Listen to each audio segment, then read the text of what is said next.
all of a sudden, we just were funny. And then by the end of the year, we were forced himself to be my friend. Don't let him lie to you. His mom made my dad start taking him home from school. I didn't want anything to do with him at first. That's true. I asked Zach, I said, can you give me a ride home from football practice? My mom said you're the only person who's close to me. And he goes, no, we don't have any room. Like, y'all get you can.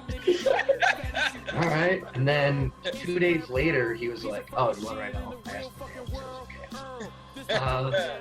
Like, yeah, I don't know why you lied at first. and then I don't think he really asked his dad because it was from a football game, and all of a sudden there's like, yeah, I mean, we're going out to dinner. Zach's uncle's in town from the Navy. He hasn't been home for like 2 years. So I go crash their family party with their uncle in town. My first time. Oh my God. All right, cool. It was just a springboard into best friend. It was really strange. Perfect start to a love. Californication shit, money chasing, fuck a bitch, coffee free basin, evil space. All right, we're rolling. Welcome to a special edition of the Leased Minds TV podcast. This is actually our first podcast in a special segment that we created known as Living Novels. Obviously, this is your host, Zako Ryan, and along with Chris Allen. Only Chris Allen. Yes, Chris sir. Thomas, introduce yourself, you sick motherfucker. What up, everybody?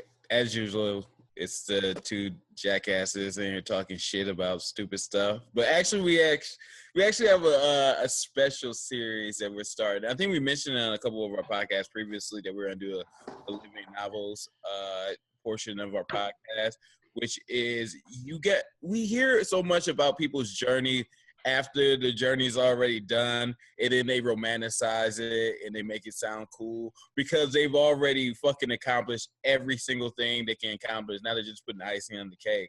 But we wanted to bring you guys interesting people who are doing cool shit right now, but haven't accomplished everything they wanted to yet. And we get to look inside it and have conversations about cool shit with cool people for you. Yeah, absolutely. So this is a cool way to kind of figure out what drives certain people, what motivates certain people. It kind of gets you closer to the individuals that are actually out there kind of going outside of the box rather than just doing what society, mainstream society tells you you're supposed to do to make you happy. So we're really excited about this category. And obviously, if you guys are watching this now, if you guys enjoy this podcast, feel free to shoot us a message, shoot us an email, because this is going to be a mainstay on our website. So, without further ado, drum roll.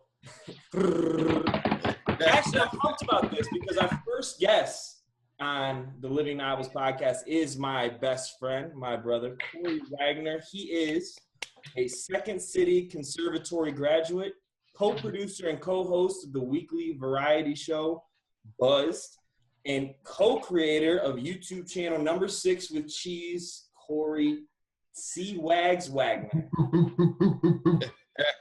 What the fuck is going on, man? What is up, brother?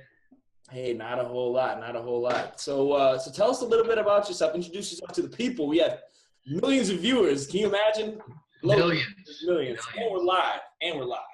So I'm Corey Wagner. I live in Chicago, doing comedy, basically full time, making basically $0 off of it.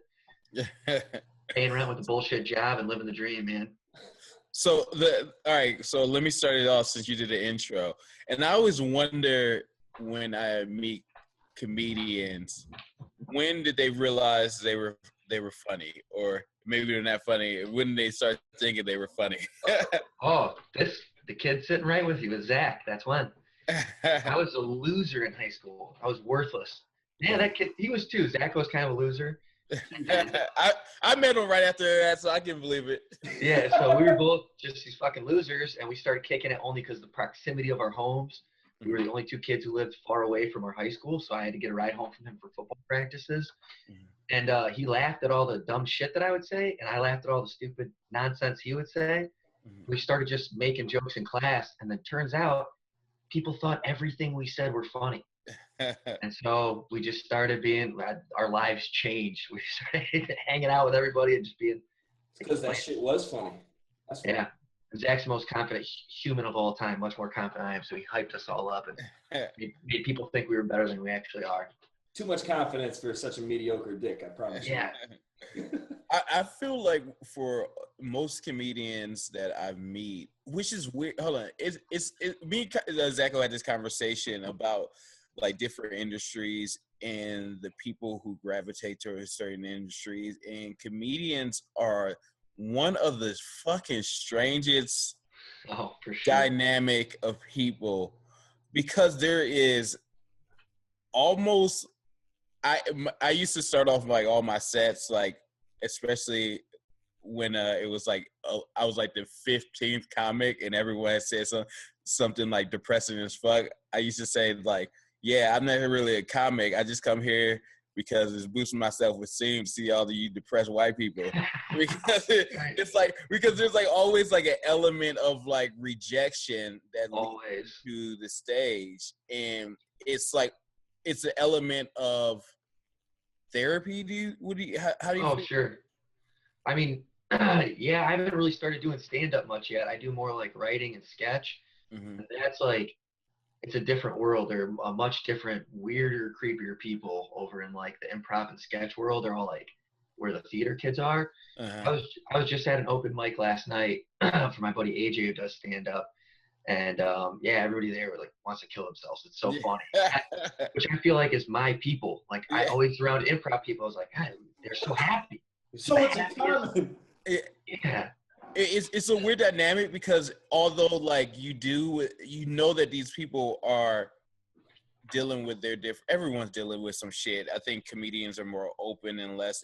They're not gonna wear the full mask all the time, and especially in that zone, they're gonna be like, all right, well, this is me. This is what I'm struggling with, and I'm gonna laugh at it. But and I think everyone's dealing with shit. They're just like hiding a little bit better than. Yeah, that's all it is. And I'm glad you mentioned like the confidence factor behind it, because Chris and we brought this up before. I think comedy and comedians in general, there's a different form of confidence that's not exactly the same as what most people think about confidence. I think when people think about confidence, it's you walk into a room and you see all these girls and you think you can pull the best girls in there. You think you're better looking than all these girls. You think you're bigger. You think you're better looking, yada, yada. Jersey Shore. Yeah, absolutely. Or just like whatever you would think confidence, like right below that cockiness line, right? But I think the confidence in comedy is not even on that same trail. You know what I mean? I think it's in an entirely different path, to the point where like you have to walk up and somehow you have to relay humility inside of your confidence. You know what I mean? Mm-hmm. Confidence walking into a room and going and try to pick up some girl at a bar. There's no humility in that. You know what I mean? I'm not going to walk up there and instantly, if I'm not funny, I'm not going to walk up to a girl and be like, ugh, this fucking. Yeah. People don't laugh at that. People don't laugh at how much sex you have. No one's like, I get laid every night. And they're like, oh, that's funny. They laugh at you being a silly piece of shit and making mistakes. You have to have humility with it. Exactly. And that's so fucking weird, because think about like the kind of mindset that takes. You have to take someone who can take rejection already, who's not afraid of rejection, but also has enough confidence to get on stage in front of people. Dude, that is such a rare combination of attributes to have. Yeah. I think it's weird. I think it's almost to the point where a lot of comedians that I've came across, it feels like they got to the point where they just needed to do that. I don't even think that it was like as much confidence as like, I need something to express this, or I don't know what to do with this energy. And they just happened to be funny, and someone told them, they told some like jokes and it worked out, and they were like, I think this is it. I think this is this place where I express whatever's hidden inside of me. And I think it's just that certain blend of character that is just like, fuck it, and it turns into confidence maybe after that once they get success. But it's a weird dynamic, man. It's fucking terrible. Or they just fail enough. They just man up. That's what who's the white girl who's like, Amy Schumer. Amy Schumer said that she didn't start getting like gigs and stuff until she was so bad that she just like was like, I cannot get any less laughs. I've literally just been getting 0 laughs for like 6 months. And then she started getting more relaxed because once you get up there and you're like, fuck it. Yeah. You start being more you. And that's when she started getting all of her gigs and started becoming big, was when she had just failed beyond belief. Yeah. Yeah. So high school, you say you were kind of loser, outcast, you and Zako? Well, only it That's how it was weird. started, bitch. We got cool as fuck. Freshman, sophomore year we were, and different reasons. Me, Yeah. just I'm an idiot. I'm a loser. Yeah. And Zach, he transferred schools from South Carolina to Ohio. I saw his yearbook. He was one of like 3 white dudes out of a 600-person school. All black dudes, right?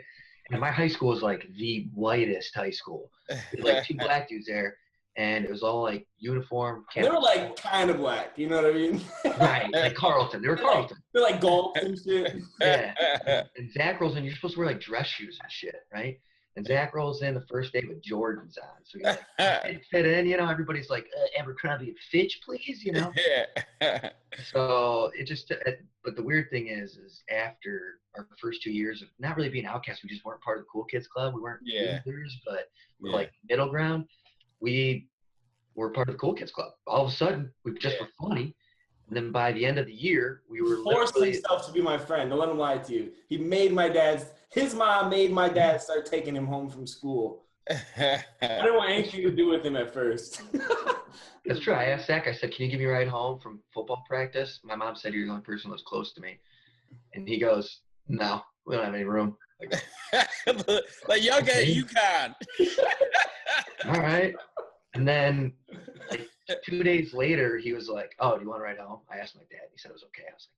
I was like, yeah, I don't know why you lied at first. and then I don't think he really asked his dad because it was from a football game, and all of a sudden his dad's like, yeah, I mean, we're going out to dinner. Zach's uncle's in town from the Navy. He hasn't been home for like 2 years. So I go crash their family party with their uncle in town. My first time meeting people. I'm like, all right, cool. It was just a springboard into best friendom. It was really strange. Perfect start to a love. Yeah, dude. It was absolutely. No, it was high school was weird, man. Yeah, because I transferred from like honestly there was over 1,000 people in 3 grades in my middle school down in South Carolina, in Beaufort, South Carolina. Rural ass.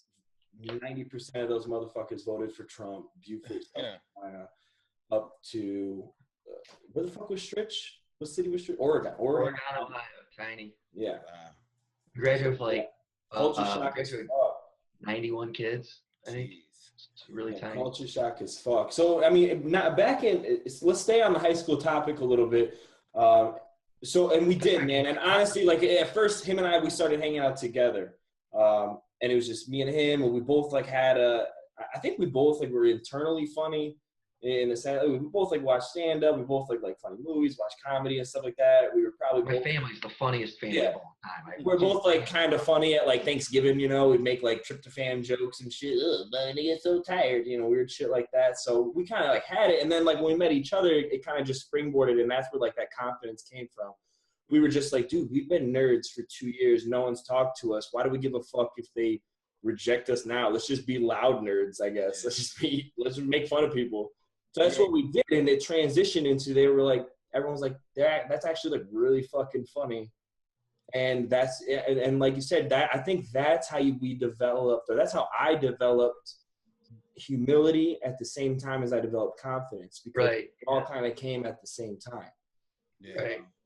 I feel like high school, I was the same, kind of similar. Like I started off like younger, just being like a punk and shit. But I developed my confidence by being like, well, this shit ain't working. Like I was always crazy around my friends and would say funny shit. But then around girls, I tried to be like the nice guy, play that nice guy role. If that shit never gets you laid. and then by like junior, for sure. Yeah, by junior year, I was like, well, I ain't getting laid being a nice guy, so I'm gonna abandon this bullshit. Start treating these hoes like they regular friends. Great motivator, man. Makes us all better people. It's the only reason I went to school and studied and shit. Oh, exactly. Studied. Yeah. That's the only reason Zach's an engineer is for pussy. You guys know that, right? Absolutely. Pretty much. Yeah, it worked out. So, Yeah, sure did. So how did the so why'd you guys went to separate ways? You didn't have just like this high school plan to go to the same college or what? Awesome transition. I went to the military right out of high school. Oh, I was an idiot. Yeah, I graduated third from last in my school. I had like a 2.1 GPA or some shit. Well, there's only 93 people in there. Yeah, Trust me. I went to your school. You would have been a little higher up. I wouldn't say you were so much of an idiot as you. I was just lazy. Give a fuck. I remember one time they forced us to take this. What math class did they make us take? Pre-calc. They made us take pre-calc in our senior year rather than take another study hall, which I'm pretty sure is like fucking illegal. I don't know. Well, they didn't make us. Remember, she talked as soon as she suckered us. She goes, you know, you guys are super smart. Miss Harper, she goes, you guys are super smart. You should sign up for this class. You guys are math geniuses. And you know how much me and Zach love being told how awesome we are? Yeah. I'm like, yeah, we are geniuses. We should sign up for that. We got into the first day, and she goes, all right, you're probably going to be studying about, I don't know, 7 to 15 hours a week. You're going to take an exam every week. You're going to have homework every day. This is going to be a difficult class. And Zach's like, I'm getting the fuck out of here. It's not going to work for me, man. She would pass out tests, and I would take the whole stack that they would hand to us and pass the whole thing back. I'm not taking this. Because I didn't need it to graduate. I was going to graduate without it. Yeah. Because they wouldn't. Finally, it got to the point where we were so disruptive that they just like fucking let us out of it. That was what they forced us. Is Zach asked to transfer. You're supposed to be able to transfer out in like the first 3 days. And so we went to the teacher, and she wouldn't sign off on it. She was like, no, because you guys are just doing it to be lazy. I'm not going to pissed. I was like, all right, here we go. We make your life a living hell. So we what had I do is 1% or 2%. Like, you know how back in high school they put those stupid fucking like equations on the board, but they'd be like cartoon equations. It'd be like some letter E fucking equal like, squared. Like that, the owl with the chalk that says 2 + 2 equals 4. You know that guy? On our test, I would just draw all those pictures and then like fold it up and hand it to Corey. So we failed that. We got like 3%. Oh, failed the fuck out of that class for sure. So. Yeah, we were just lazy. I mean, we both played sports. I played basketball and football and ran track, and we just fucking we were having so much fun partying and like. Yeah, you're finally the man of the high school. Right, we were ruling it. It was awesome. So I was so stupid that I was like, well, I fucking gotta pay for college. I'm not. Can't pay for college, so I went to the military. Yeah, I did that for 4 years. So then you went to the military. So that's another interesting thing. Not a lot of funny people in the military. I was in that bitch. You'd be surprised. My two biggest comedy writing partners are both 2 different military people. And okay, I guess essentially you can band together. That's my next question. I know some funny people from the military too. I'm not knocking the military by any means. Obviously, I think if you're funny and you're charismatic in the military, you kind of band together and you form those. You were also in the Guard, and I feel like that just takes a different type of person that you would have fit in a lot better active duty, which is just like, I don't know. It seems like kind of dorks. What division of the military were you in? I was in the Air Force. I did nerd shit. I did computer networking. Word. So, I mean, we can dive into like military shit for a little bit. Yeah, absolutely. So how was that? Awesome. One of the best 4 years of my life. Really? Because I feel like I would do awful. I just suck with authority. Like, me too. So how do you first day you had to be scared shitless? Like, oh, I got really lucky. Well, boot camp fucking sucks. Get that. Yeah, boot camp sucks. Boot camp sucks. That was terrifying. But you honestly, even that, you get used to it. And a few days in, you just play it. First off, there are so many dumb people in the military and so many fat, worthless people. If you were just like mildly in shape and halfway intelligent, you can fucking succeed. This is not the best and the brightest that are joining. Yeah. Don't listen to that commercial nonsense. Like, these are people, like, no offense, these are people who just aren't going to go to college, and they know this is a great career. It is a great career. So it's pretty easy to be like great at the military. Well, I find crushed. I mean, I find that in a lot of industries where you go in there and you're like, how are you seriously, like, this is what you guys are putting together? Like, right. This even makes college degrees. It's not even about like, I don't even know why I mentioned college degrees with military guys not going to college. Yeah. I don't even think it's about that, because there's stupid, lazy people in every job. Yeah. Well, think about the hierarchy. The hierarchy of the military is essentially how long can you stay in the military. Right. You're promoted not based off skills. You're promoted off a series of things, and one of those things is time and grade. Right. So there are people who are mid-level managers who have no managerial skills, but had just been there long enough. They've been doing this for 7 years. You manage humans now, and they're not good at it. In their defense, it's a very difficult process to rank a large group of people over a number of like there was 130 different jobs under my single career. My under computer network, 130 different variations of things you could do. And they have to promote those people in a way that essentially they could take me, who I did mobile air traffic controller maintenance on old 70s microchips this fucking big, and swap me if I need to be used where I'm doing, like one of my coworkers worked for Bush and was checking hotel rooms for fucking spy equipment everywhere Bush went. He was in charge of Bush's computer networking system. So it's weird that you have to promote people on the same level with such vastly different things across the entire country. So I don't have a better system, so I shouldn't necessarily talk too much shit about it.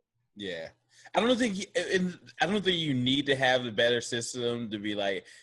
There's got to be something better. Shit. Because I know taxes suck, but I don't know a better way around. Yeah. Right. I don't know how to make a fish fillet, but I know McDonald's is fucking that shit up. Right. That's true.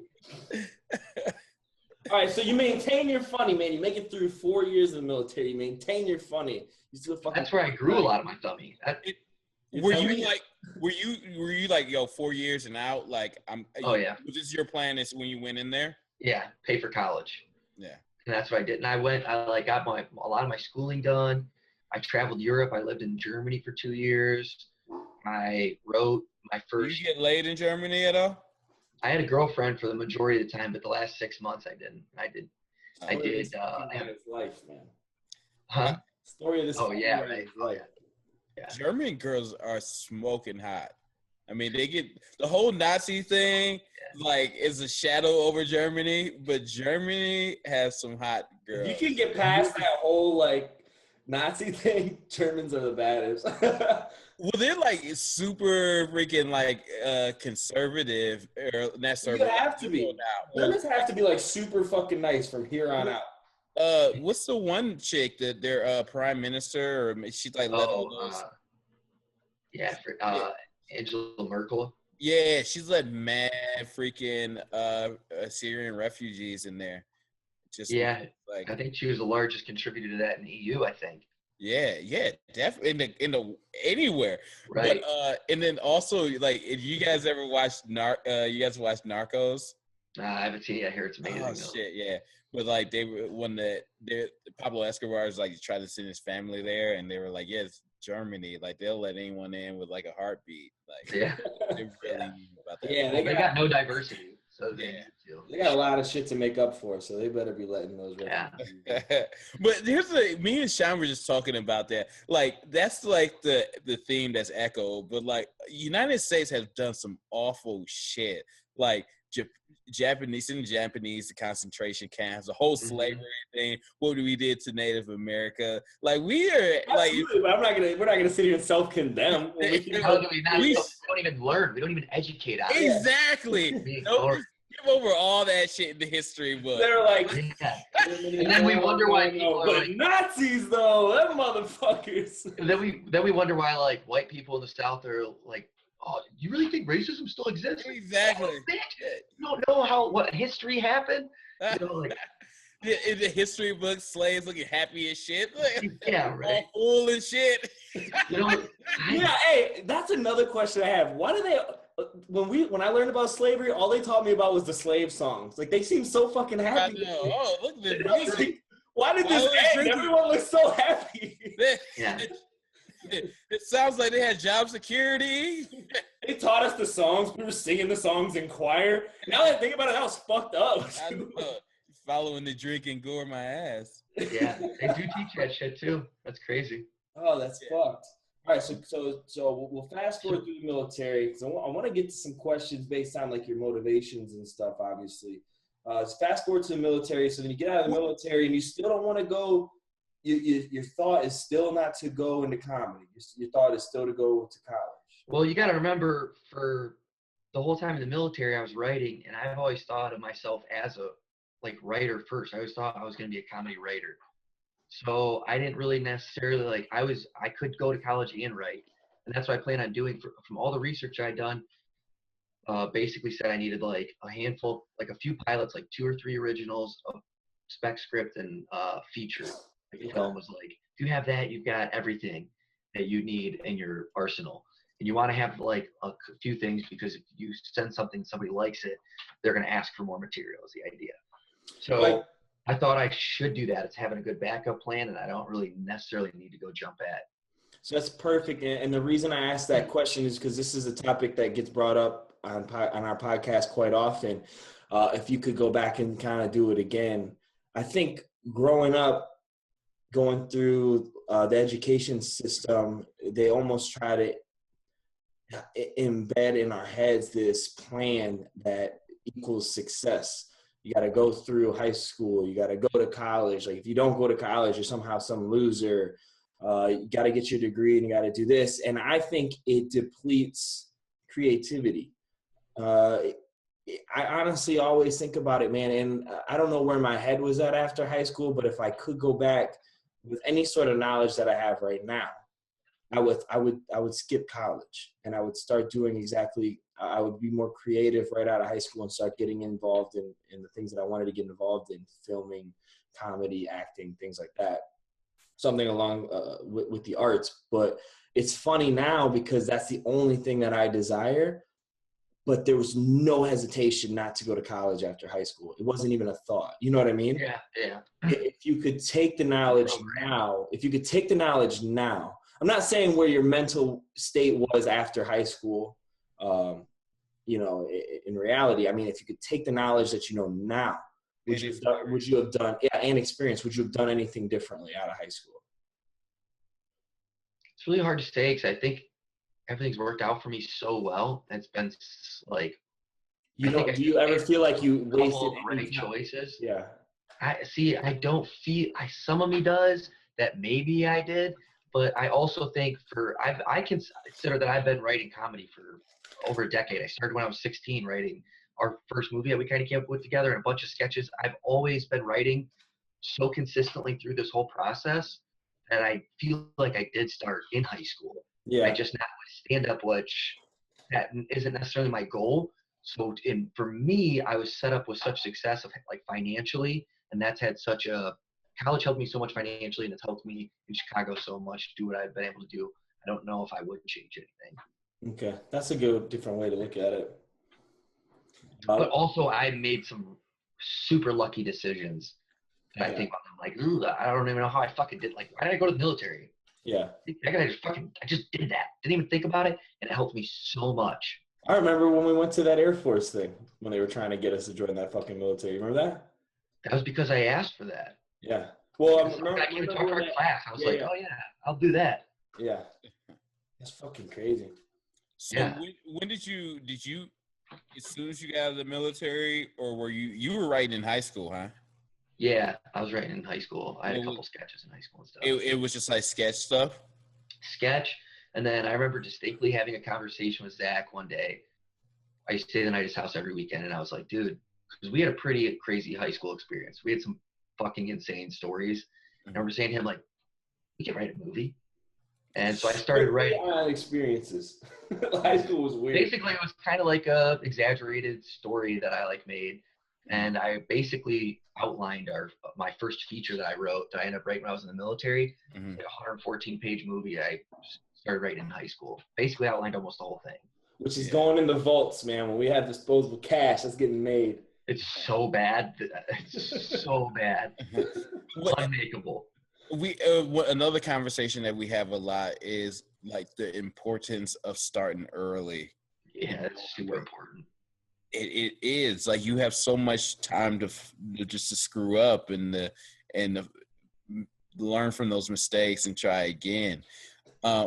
When at any point during this whole journey was there? Bless you. They said bless you. Thank you. I said thanks. Tell her to shut the fuck up, please. During any of this period, like the level of fear, do you have fear about this? Do you all the time, every day? And when at one point where you're like, okay, the fear, or maybe you're not at that, where you're just like, all right, well, this is just gonna be a constant thing, and we're still moving forward. Like, Yeah. And I mean, that's kind of how I feel like I'm never turning back. Is that what you're asking? Like, well, just a thought process and how you overcome it, and have you overcome it, or you know. And real quick, before you answer that question, to tag along, it's a great question too, and I just want to add to it because I know Chris doesn't know about this. I do remember, and I don't know if you've told other people, but I do remember a specific conversation you and I had right before you graduated, where you told me you were going to give yourself a couple years going through this, and then you were going to fall back on engineering. And then I specifically remember asking you that same exact question about 6 months ago. Hey, when's your deadline? What's your expiration on yourself? And you're like, there is none. Like, this is yeah. So something changed. Something clicked. Was it the fact that you dove in and you went so I honestly don't think that anything really changed. I think that I always knew that I was like bullshitting people, and that somewhat I felt as though I needed to say that because that's what society wants me to say, or like it's like embarrassing. Like honestly, because I have like really low self-esteem, and it's not impressive to be in your like late 20s and not doing shit. So I would always, as a like way to like not be embarrassed, be like, yeah, well, I got an engineering degree to fall back on, which I am over that now. And that just took me like having a couple successes out here, I think, and like seeing how committed I am compared to other people. Being like, oh, if they're willing to admit it, then what the fuck am I? I grew out of it eventually. I think I just matured or something. It's a trend, man. Society's trying to kill our creativity. Well, I think, and we had this discussion previously, that once you start opening up your world to other people's opinion, most of the time they're just gonna put their fears and their own personal doubt in your world. So they try to inject their fear, and now you're playing defense off that. Oh, here's their fear, which I don't have, but now I need an excuse for their fear, which I didn't have before you asked me this question. And we're like, oh my God, aren't you worried about this and that? No, I am now, bitch. Exactly. Now I have to make it seem like I have a strategic plan, when the best plan is just to go in here dive in with both feet and, be brave. That's not how you dive. You do, if you're black and can't swim very well, you just like both feet. Just like, but that's called a pencil. No splash. Yeah, I know what you mean though. That is what it is. It's just those people just, I don't know, they wanted to do it and didn't, so they want you to feel their fear. They want to fail. They want you to fail. Yeah. But it's weird that I mean, I think I don't even tell most people like anything that I want to do, because I don't want their fear and I don't need their pessimistic attitude injected into my life. It's like, dude, like, the problem is there's too many questions too. I agree with you on that. There's too many questions that you've already thought through that now you got to fucking think about them again. Yeah. You've already established your answer to that question and you're comfortable with it. And now you got someone else fucking asking you that same question. Now you're rethinking it. And they're not happy. Yeah. You know for a fact that whatever security they have, whatever they think that like, oh, well, like I did this and now I'm this. Like I can see it that you've never really lived life. There's no better feeling than like killing the stage and like walking off it and everyone cheering. Like there's no better feeling than like doing something cool that's creative and watch it from truly inside of yourself. Yeah, absolutely. And people being like, the crazy thing is though, like, go ahead. Well, one thing on that, the crazy thing is though, is like I almost have never met anybody who's acted like that when I've told them that I do comedy. Mm-hmm. It's just like an internal fear that is irrational. Almost every time I tell someone I do comedy, they're always super positive. Like, man, that's so cool that you do that. I so rarely have met someone who's negative, but it's just an irrational fear. Let me explain to you something about Chris Thomas. Chris Thomas overthinks Absolutely. Oh yeah, me too. Yeah. But- It's my downfall. Yeah. Overthinks everything. Yeah. That's why he doesn't tell anybody shit. I know. But and that's a good thing and a bad thing. To me, sometimes I will tell people because I do think that I've established a net. I don't trust people and I don't really like people. So Yeah, me too. I've established a friendship, my friendships that I'm comfortable with, and that I know if I tell these people certain things that they're gonna have my back no matter what. And sometimes I just need that reassurance from some people that like, yeah, you can do it. Because in the same token, or in the same sense that you tell someone something and they start asking you these questions that make you start second guessing yourself, there is another side to that where you tell someone that you trust something and that you value their opinion and that they're behind you 100%. That does kind of give you a boost. Now, there are only very few people that I do treat like that, or that I am comfortable enough with opening up to like that. Obviously, like you guys, but that is something that I do think is positive about opening up to certain people that you do trust. Absolutely. Do you agree with that? Oh, 100%. Yeah, I agree with that. I overthink. Usually, if I don't ask someone something, it's usually because like I already asked them in my mind and I already generated a response, and I ain't like it. No need to ask that. Yeah. Now you're mad at him for all day. Exactly. This bitch ass. And, but that's my. So, and the funny thing about it, and I'm just gonna do a little side story here. So Corey is co-host of a booming YouTube channel and show called Number 6 Cheese. That he does with one of his good buddies, Sean. How do you say his last name? Eli, right? Ely. See, I just fucked that up.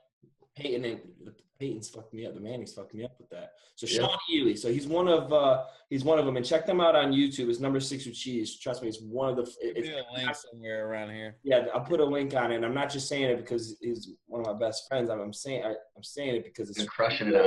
He's crushing it, and it's one of the funniest food blogs you're ever gonna see. These guys. Oh, it is. It's the funniest. No doubt in my mind. And I'm not even saying that. It's only because no other comedians do it. It's so insane. It's all weird fat people.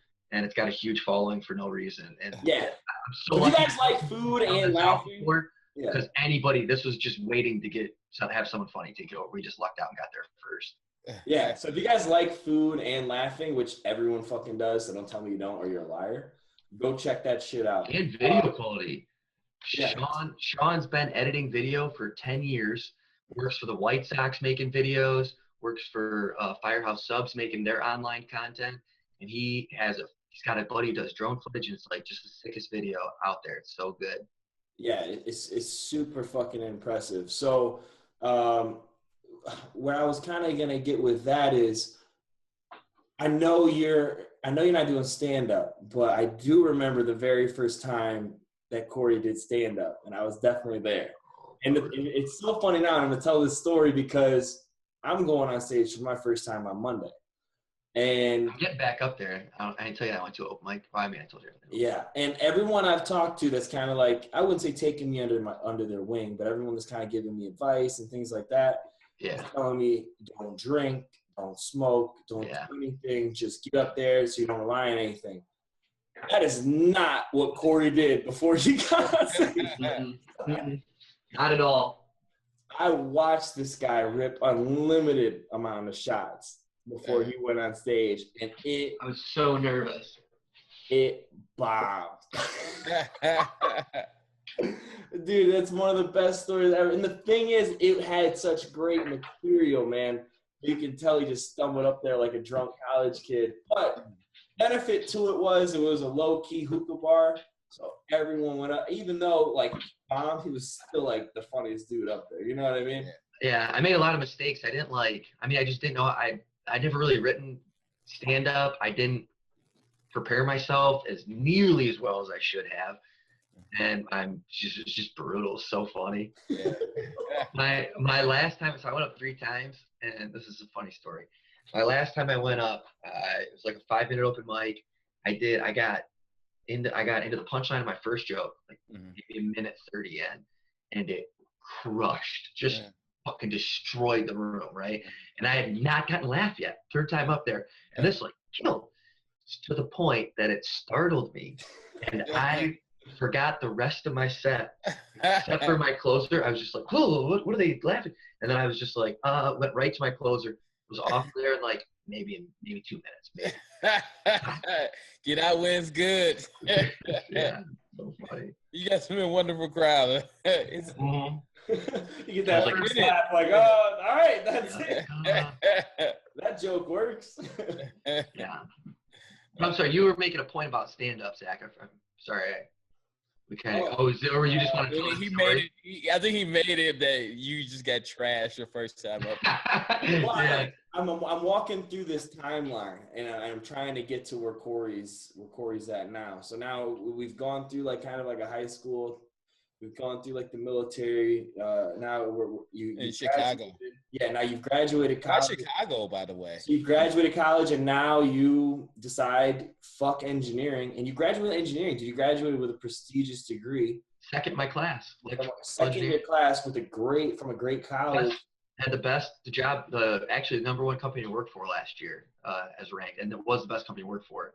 What's that? I made like Marathon Oil. Oh yeah, Marathon Oil. Company. I made like 55, 60 grand as a fucking intern, and that's the whole reason I could move to Chicago, is because I saved up so much money from there. And that's what I've been living off of, basically. So then you moved to Chicago. What's your goal when you decide to move to Chicago? What's your goals? Because I think this is an important part of the story, because I think a lot of people, once they decide what they want to do, so you had something in your head. What was in your head? Let's start with that. What was in your head? Yeah, so Chicago, I know Chris asked why Chicago, and that sums it all up. Is the reason why is basically it was LA or Chicago or New York, and I grew up like an SNL guy, and if you were in Second City, Chris? Yeah. So like they're like everyone from SNL is from Second City, you know, like Farley and all those guys that I like was all about, and that Chicago had Second City, and it was the closest. It's only 4.5 hours relative to LA being obviously much farther away from Ohio and New York as well. And so it just made the most sense with those two things. Like, all right, well, I'm going to Second City. I mean, I honestly wanted to go to Second City since like high school. Wow. So it was kind of always for that. And I ended up not even really liking Second City, but. Where? Why not? Just I've heard stories about it, but. It's cool. It's just too many theater people. It's not really my scene. Is like, I don't know. It's just not my type of comedy. Has it changed over the years, or has it kind of always been like that? No, it's always been like that. A lot of like theater grads go there, and I mean, the people who are good aren't necessarily theater grads. Like, honestly, they pull from stand-up usually, some for like their main stage stuff, and they'll have people come through the ranks, and the people come through. Like Jason Sudeikis isn't like a theater guy, and he's a Second City guy and Annoyance and all that. But you know, I don't know. It's just most of it. So for the people that don't understand, so for anyone that might be watching this and don't really understand Second City, can you give like a brief rundown of it? Oh yeah, so like, should I just go over how, like moving to Chicago or? Yeah, absolutely. So basically I just was like, all right, move to Chicago. I got like, it was like 15 grand saved up. Let's do this. Got there, enrolled at Second City. It's improv. And what's that is you just are making stuff up on the spot. They don't really have any, whose line is anyway would be the best thing that like an audience would know. And it's a 2-year program. You go through the first set of classes called A through E. I had awesome teachers, really cool people who've been on the main stage with Chris Farley and Tim Meadows and stuff like that. It's awesome, really funny people. And then you have to get into the conservatory is like the bigger deal. There's an audition for it though, correct? Yeah, you have to audition. It's like, I think it's like 30 or 40% of the people get in. And once you get into the conservatory, it's like a 6 class period. It's like basically another year program, and you have to audition again after the first 2 levels, and then if you get through that, then you to finish the whole program, and it ends with you write a whole show. Your class moves together, and you have all these great teachers, and it ends with you having a director. What you do is through improving a bunch of scenes, you make sketches. And then you turn those sketches into basically an SNL type sketch show. And you get like my last run, it was like a 15-week run at Second City. for 15 weeks. I did shows every week at Second City, and we wrote a whole show over that period that was actually pretty funny. Wow. The crazy thing is the people I met, I was by far the least skilled. A lot of these people have been doing improv for years. There's like a guy who does stand up for a living who's in my class, like travels around doing stand up. Sean like makes a living doing videos. I was doing stuff with him. There's people who make livings in theater who are like at really prestigious Chicago theaters, which is really unbelievably talented people. That's what that's what Second City was good for me. So the people were just stupid talented. Super cool program though. Were you nervous about yours being like your skill wise? You're always measuring yourself up to like, I mean, I measure myself up to like random people. I'm like, oh shit. Which I know. Not so much A through E, which is like the first year you do. It's like a lot of people, some people are just like, I want to get better at office communication skills, so I'm taking an improv class. Yeah. And so there's a lot of less funny people. Mm-hmm. But those people, the more experience. So basically, you can skip A through E if you went to college for theater. Most of the people in the conservatory did or had experience. Like Sean had been doing improv for like 4 or 5 years in Florida before he moved to Chicago. So he skipped A through E. Now, once I was in the conservatory, it's a lot more talented group of people. And I went from being like one of the funnier kids in A through E to the least funny person in the conservatory. Mm-hmm. And all of the things that they were teaching that class were not skills that I would come about naturally. A lot of them had to do with theater.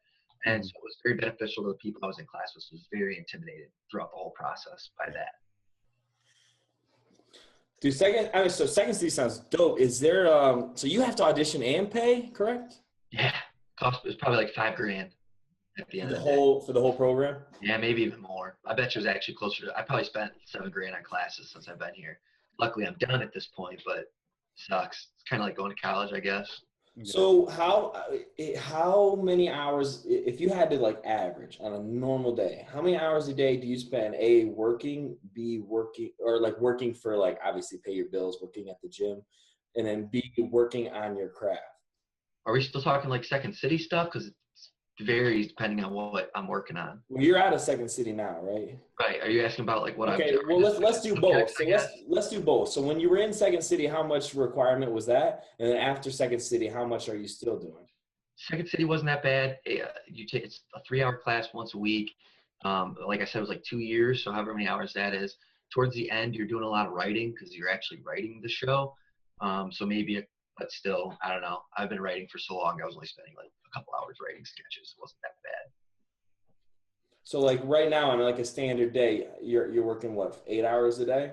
I work 7 at the gym. I work 5:30 to 12:30 every day, and then I basically just work after that. Like most of the day, I usually work out after that. Come home, clean the apartment. Me and Sean go film Number 6 with Cheese. If not, I'm working on writing, figuring out who to mail out feelers to for agents, managers. Really like pushing that thing. Writing sketches, working on stand up. I mean, that's it until I go to bed, basically. Now, what's your opinion? Because you've seen a lot of these guys who are just pretty much skipped all the traditional aspects of like what you would normally do, like Childish Gambino or Donald Glover, I think did. It worked. Yeah, but like he got his break from like bro rape, I think it was his and then you have like, well, he also I don't think a lot of people know this. He wrote a spec script for The Simpsons and got hired as a Simpsons writer. Oh, I did not know that. Yeah, he's a really good writer. Well, he won't be okay. So like, what about like? You mean like people who use the internet to skip all? Yeah. Well, it honestly it depends on how funny I think you are, which is like a stupid reason for me, I guess, to judge people. Mm-hmm. But like the people who are getting a bunch of money and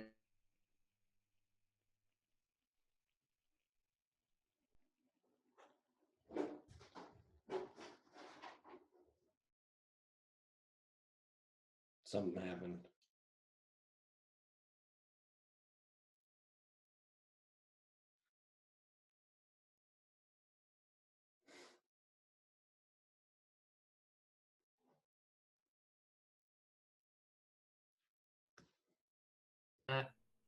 I don't think it's the funniest thing in the world. It's kind of fun. It's funny to watch me be a fucking idiot, but I don't consider it real comedy. Yeah.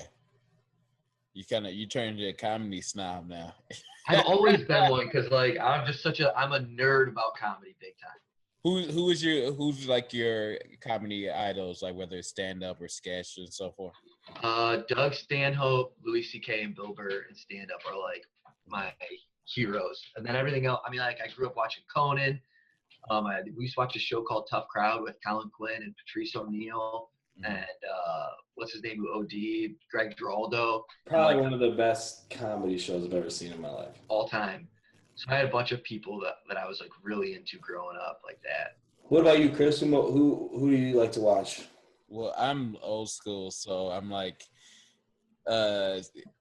Sinbad and like Eddie Murphy. That was dope. Yeah. Yeah, freaking one of the most I've ever laughed at.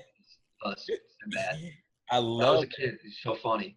Yeah, he was so funny, man. So like all the old school guys, Martin Lawrence and shit like that. So I grew up on that. As I got Martin? Are you kidding me? That's my all-time favorite show, dude. Me and my girlfriend used to come home from the bar and turn that on. It's the fucking funniest show. Oh yeah, dude. And then I used to live Martin in Living Color and like, dude. Yeah, You know who Larry Wilborn is? Black dude. He was on Daily Show and now he's got his own show. Yeah. Ballhead Blues. Yep. I just found out he was a writer on In Living Color back in the day. Word? Yeah. He's got an old school career that I had no clue about. Yeah. How about him? He dropped the N-bomb at the presidential speech. The White House Correspondence Center? Yeah. Yeah. I respect I like that guy a lot. Yeah, I do too. I think that was a brave move. And I think that was awesome. Yeah. I respect that, dude. The show's actually really good. It sucks. I think it got canceled. Yeah, it's not that long after that. Right. What's your opinion about like not that in general, but like the ability to take risks and how important it is to take risks with your art? I'm all about it. That's all. So the show that we got coming up, I got a weekly show with my buddy AJ Lubecker and Tyler and Elliot. We're producing and hosting like a variety show, a stand-up and sketch and all that shit. My buddy AJ, basically, he already hosts a Friday night show at the Laugh Factory. It's like the most killer time spot. He knows. I mean, on his show is literally the funniest comedians in Chicago. It's insane. People from New York, LA coming through all the time, getting on there. And the reason he wanted to do this other show is because we're doing it at a tiny BYOB theater. And he wants to take risks. And at a show at the Laugh Factory where he's getting like 250, 350 people that are tourists, he can't do weird shit. Yeah. And he's been trying to do weird shit. It just doesn't like hit the way he wants it to. So he's going back to, that's how he started, was at this tiny ass theater, 50-seater, packing the house, just getting drunk. And so we're about to like really take some risks in the next, I mean, it's every week. It's a weekly show and definitely it's going to be fun. And it's just going to be, are you guys going to tape it live or are you just going to be just for that crowd there? I think it's just for the crowd. That's going to be awesome. Yeah. We got to come up there and check that out. Hell yeah. Oh, dude, this will be so much fun. So you got a bunch of shit going on. How did you end up meeting Sean and realizing that you should get in business together? This is the best advice I can give to anybody who's doing comedy. I follow a simple rule that I got from my boy Michael McCarthy, who's my mentor out here. He's used to write for SNL and TV, all that shit. He's awesome. And he says that you got to like basically establish relationships with people that you think are impressive. And Sean was working for the Laugh Factory, Sean was working for Firehouse Subs and can you please? Is that fucking chick that keeps sneezing? Yeah. So I'm sorry. Sean was making online commercial content for like Firehouse Subs and working for the White Sox. And so I wrote, I had an opportunity to audition for an MTV thing. I got this email. I asked Sean to do that with me because he was awesome. He's funny. I'd seen him in Chicago doing shows a year before I actually met him. We started taking class together. He was my conservatory level 1 class in Second City. I started working with him because I invited him in an opportunity that I had because he's an impressive person. and we just started hitting it off and getting along. And he's like the greatest asset ever. He's so much more skilled. He's so much beyond belief, better and more skilled and more talented than I am. He's really helping me along. It's amazing. You guys fuck? Yeah. Oh yeah. So how's his dick taste? Tastes like contract sponsors and money, and I'm trying to make a living out of it. No, he's awesome too, and we're like the same person. So yeah, super cool guy, super cool, super impressive guy too. So awesome. I think you make a great point. I think so often people kind of underestimate how important social skills are, rather than like overall like intelligence or like your degrees or like you know what I mean? Like I think social skills are probably the most important thing you can have, because if you have all these tools in your head and you don't know how to use them, or you don't know how to express them, you don't know how to relay that to other people and build relationships with other people that can help you out and help you progress, you're never going to get anywhere. I think that's awesome. And I can see how you and Sean, both of your skill sets shine through and make like the things that you do so brilliant. Number 6 with cheese, so brilliant. So that's really impressive. Yeah, I mean that's what I did with both the most helpful people I have in my life right now, who are like getting me shows and stuff, is the other kid's AJ, and I did the same thing with him. He started hosting that Laugh Factory show, and we started taking class together, and I wrote a sketch for it. Yeah. And I asked him to come to a show of mine, and I think he thought I was a really funny writer, and he asked me to help him out at the Laugh Factory writing sketches with him. That's what you just got to do, is send stuff to people that impress you, that you're friends with. It'll work out, hopefully. So if you had, you're a writer, so if you had to write how the rest of this story ends in your ideal situation, how's the rest of this time go? Next 5 years. 5-year plan, baby. What is it? 5-year plan, writing for a television show. That's my number one thing. If it was my television show, even better, but that's virtually impossible. So, but yeah, writing for a TV show for sure. If there was, what was a TV show that's out right now that you'd be like, oh, it would fit my. John Oliver. Was John Oliver? Yeah, I'm obsessed with him. No, he's a beast. I love politics, and his like kind of sarcastic tone, I think, fits my. Well, me and Zako had this discussion a ton of times on this podcast. It's like it's crazy why like you have to come to like comedians and comedy artists in order to get the truth.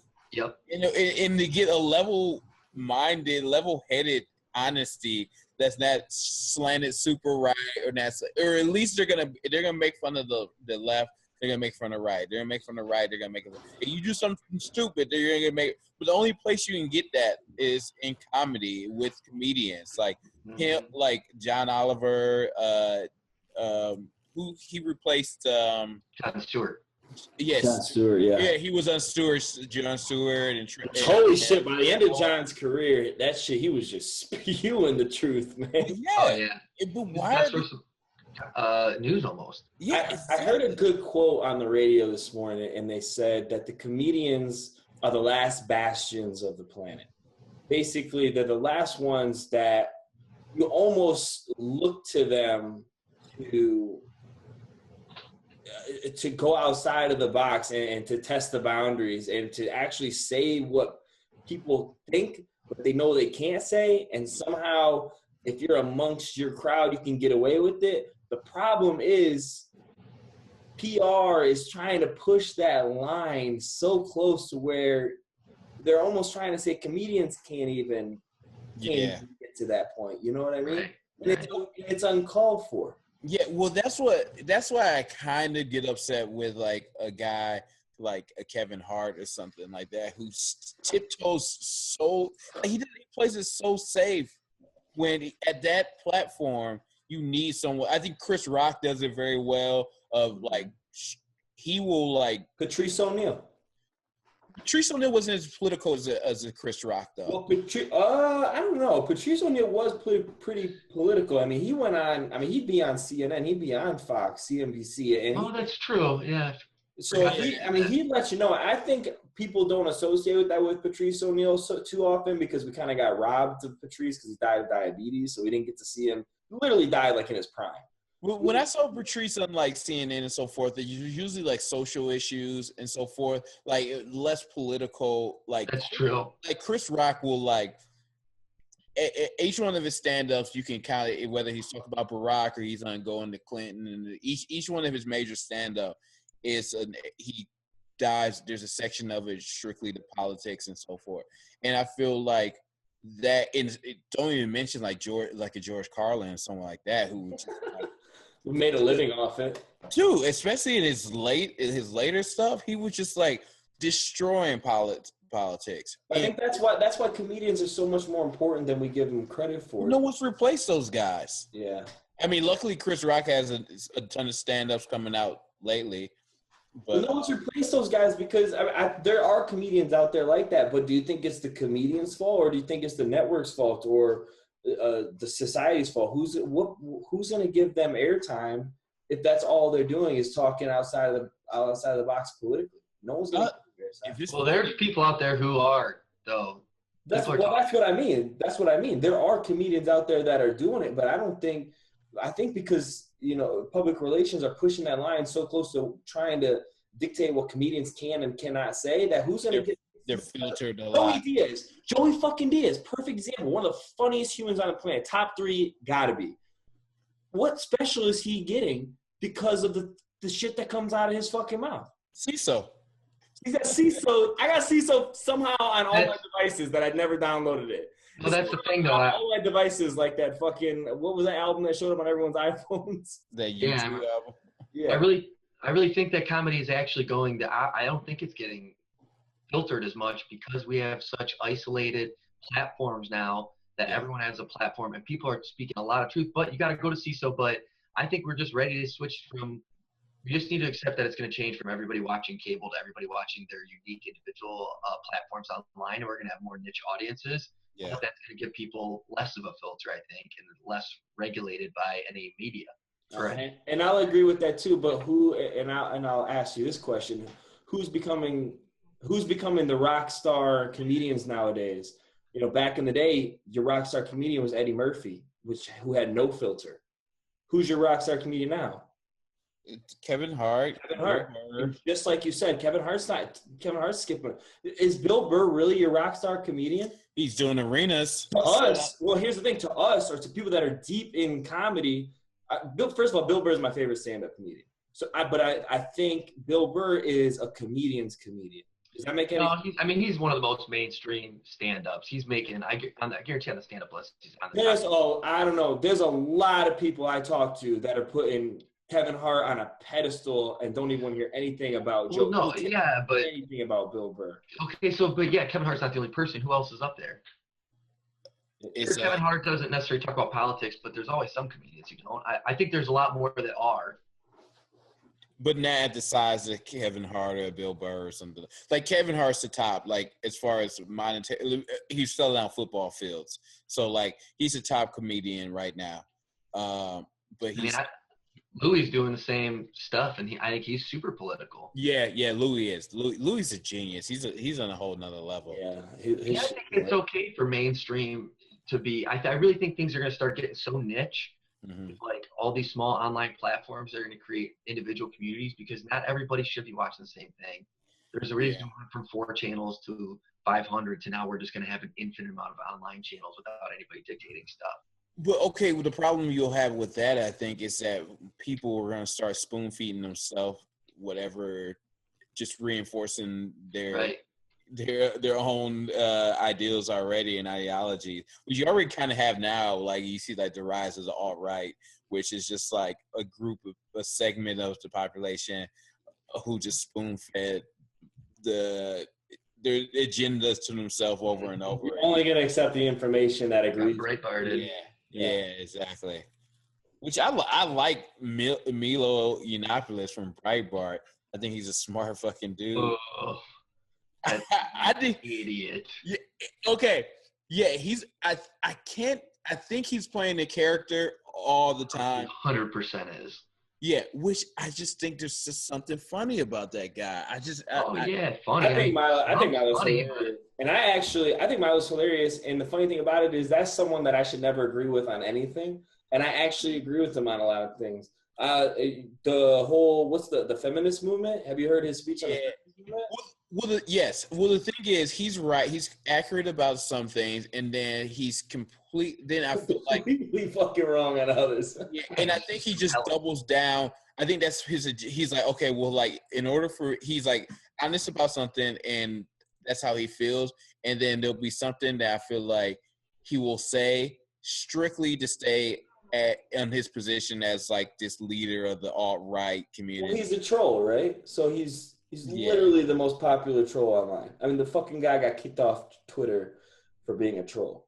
Yeah. So what can he do now? That's him now. If he wants to maintain any sort of popularity, he's got to continue to be a troll. I do agree with certain things he says, and I like how first of all, I'll respect anybody that speaks their mind and can back it up with information as to what led them to that idea. Yeah. I will give you some sort of credit for that. Now, I would say I agree with him on 10% of the things he says. On those 10%, I think he has great facts to back that up.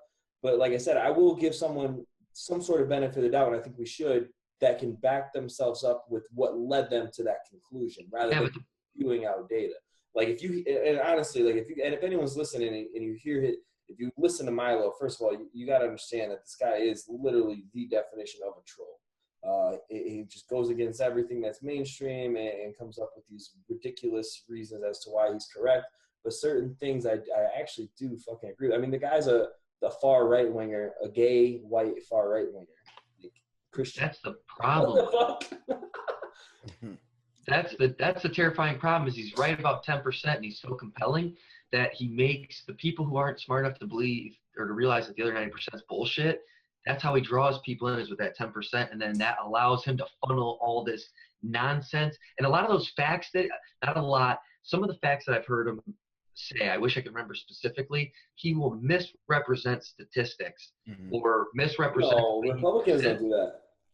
That's my point, right? But it's so easy to sit there and be like, I do like that he backs these facts up, but when he's misrepresenting statistics to fit his agenda, that is so easy to believe that, even though it's not true, and people don't want to.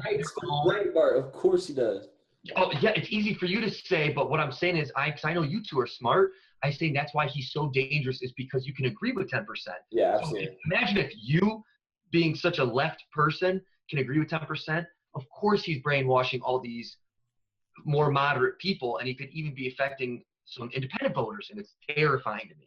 Yeah, and I think you're right, and I think the thing you were gonna say, but what people won't do their own research after hearing this, and that is the most terrifying thing. I think that's why we have a Trump coming to office, is because people are not willing to do and they're not willing to be like, oh, okay, well, like you said this and this and this, but like explain elaborately how you're going to do this. People don't want to hear it. People are just like, oh, well, look, we're going to fix this. We're going to do this. We're going to build a wall. It's going to be nice. That's all people want to hear. But rational people should want to be like, okay, well, this sounds cool, but I don't think it's feasible. It hasn't been done before. If it's that easy, why hasn't it been done before? Explain how you're going to do it. Yeah, right. Absolutely. And the most terrifying part is it's an unbeatable argument, because if you have any facts to disprove anything that anybody on the right says now, any like news article, they can just say fake news. Fake news. Yeah. There's you can't even disprove someone with facts. Go, oh, where'd you get that from? CNN or whatever. These guys are pretty far left, so I do, I could see that, but it's just like they could say about any news source, it's impossible to fight with. We're in a weird like time in history where things are getting sketchy, and I don't know how this is gonna settle. Me neither. Yeah. Look, I know we got around 10 minutes before we got to wrap up. So I just want to get to a couple of other hot topics real quick that I can get your opinions on, and then we'll close out. The one thing I do want to talk about, Obama is leaving office. So we just heard his final speech. And then obviously, I don't care what anybody says, Obama is the most articulate president that I have ever in my life heard speak. Yeah. That's not even of our time. I told someone of our time, and then I thought about it, and I thought about the quotes and everything I've heard any other president say. I think Obama is the most articulate president we've ever had in our entire lives. I do not agree with everything he did in office. I do not think that he did everything he set out to do.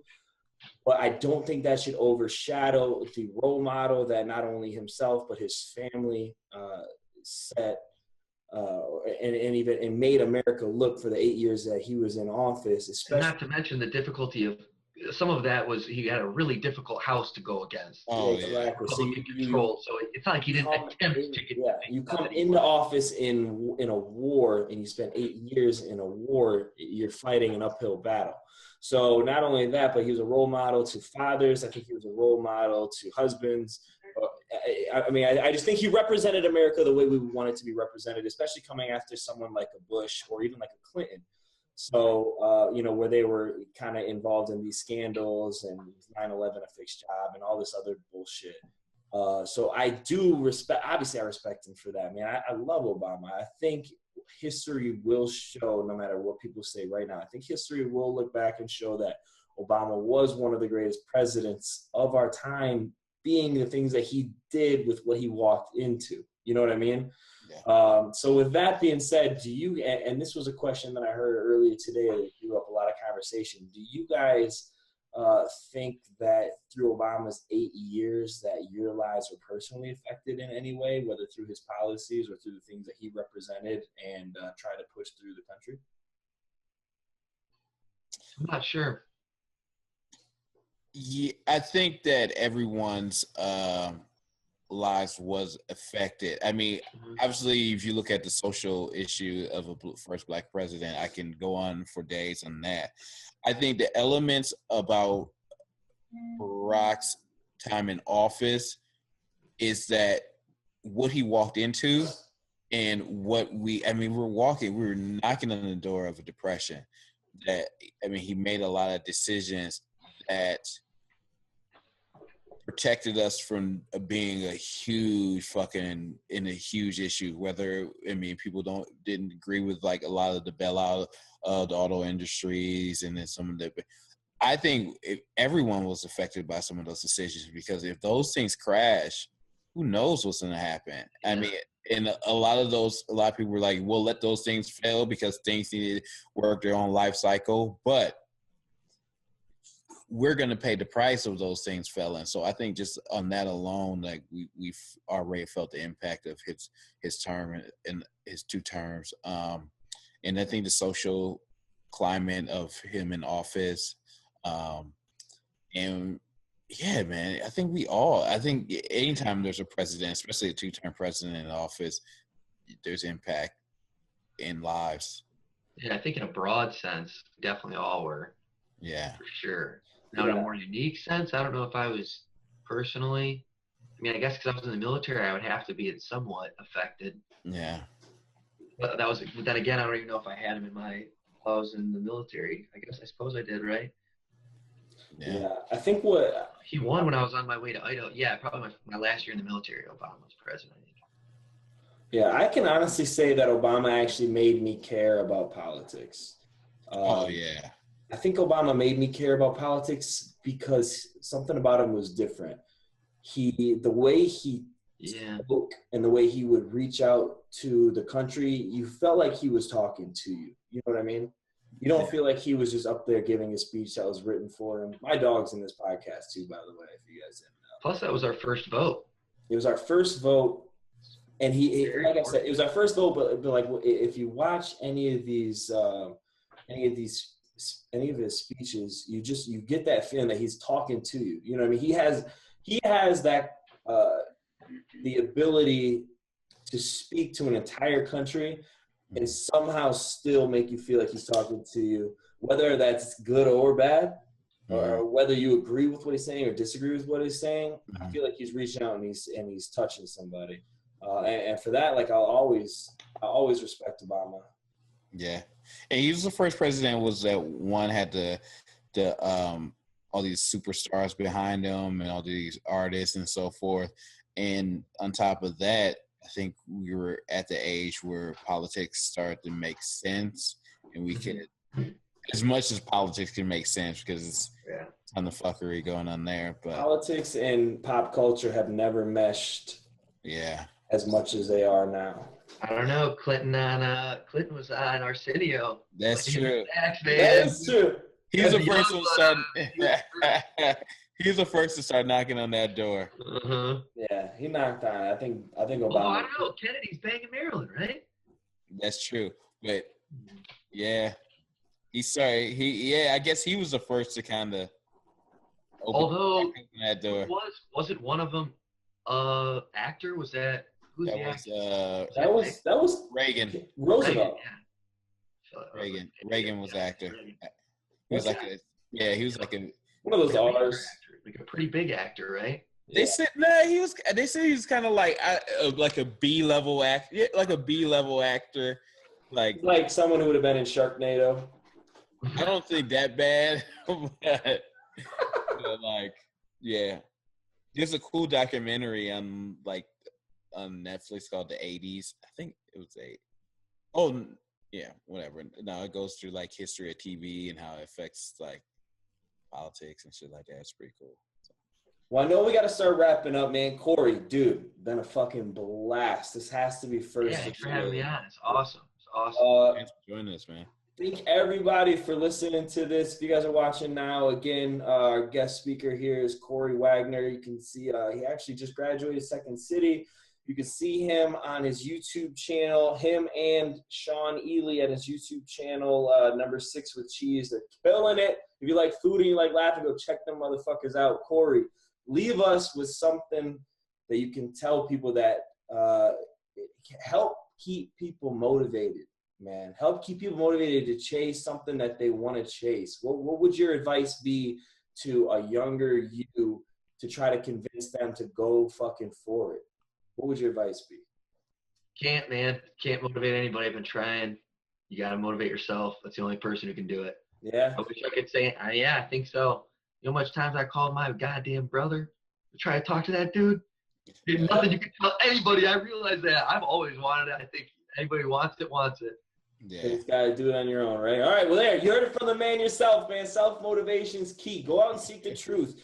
That's my advice for everybody. I'm gonna let Chris close this one out. So right before Chris gets in there, my advice is go out and seek the information. Don't let the information come to you, and don't let information come to you only because it fits what your previous opinion was before you heard that shit. Go out and actually figure out what the fuck is going on and be open-minded towards everything. Just because you're a liberal and a liberal says some shit doesn't mean you don't have the fucking right to question it. Just because you're a Republican and a Republican says some shit, don't take that for granted. This isn't a team. It's not your teammates. You have to question everything. It's the only way we're going to grow as a country. Chris, take us away, man. Yeah, I mean, I'll bounce off of what you guys said, that everything's internal, man. You got to start asking yourself the question, your motivation. You already know what you want to do. Is that a little whisper in your ear that you're afraid of? And go do that shit. Stop being a bitch. All right, man. That's our time. Anything else? I love you guys. Thanks for having me on. Hey, man. We'll come out and see you, man. We'll come kick it. Do it. Shit in the city. Absolutely.